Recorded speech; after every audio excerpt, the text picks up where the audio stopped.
where we're going to be going is that people are going to have to agree to the terms before we even bother bringing them on. If you don't agree to the terms, there's nothing to say, you know.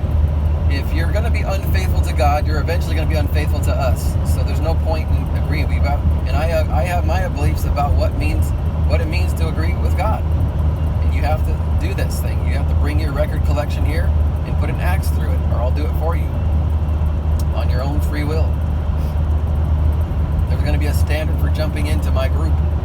I don't want people to just wander in and do whatever they want. I respect churches that actually have standards and tell people what to do, because God tells them what to do, and they're shepherd giving an account for watching over the souls of other people. So if that sounds too controlling to you, it's because you're a backslider.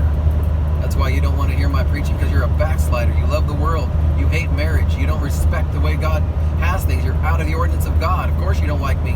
Of course you don't like my preaching, because you're a lying sack of satanic garbage is what you are.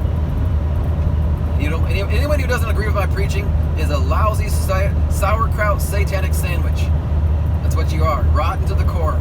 Evil beast, slow belly, evil, wicked sinner headed for hell.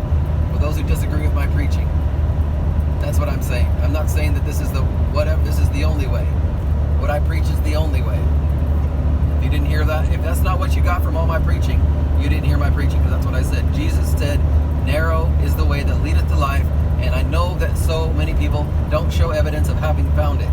Because as long as you're still dinking around with stupidity and you don't fear, or if I tap you on the shoulder and you don't listen, that's an indication that you don't belong to God. You're not even on the maybe list. You're on the definitely not list. If I'm talking to you and you're not trembling, you're just going further away from the Lord. I don't care if a seed was planted or not. The seed needs to be more than just there. It needs to be received. Otherwise, the devil's going to snatch it away as you give your salvation over to the Lord. You're giving it back to Him. But the standards are for sure. Since I found somebody who actually wants to team up with that, and I'm like, you know what? We need to have these standards, and the respect for marriage must be an absolute. That's the glue that binds everything together. That's what Satan's attacking. Those attacks are not going to be allowed in my church. And you will stand at the standards or you will be removed. I'll be completely by myself if need be. That's the church. It's an army of one. So I'm not afraid to lose. I'm not afraid of nothing. I don't want nothing. I'm not going to be relying on anybody but God.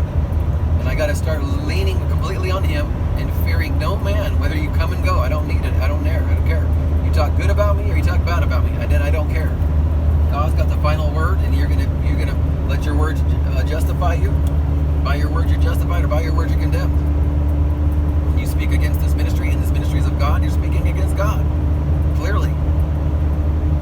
So, monkey heads out there, love me or leave me, I don't care. I don't need you. I need God, and if whoever He brings in my life, that's what He wants me to have. I only want what God wants me to have. And as long as you're OSAS, I don't need you. If you're a Calvinist, I don't need you. I don't want to be around people who are crazy.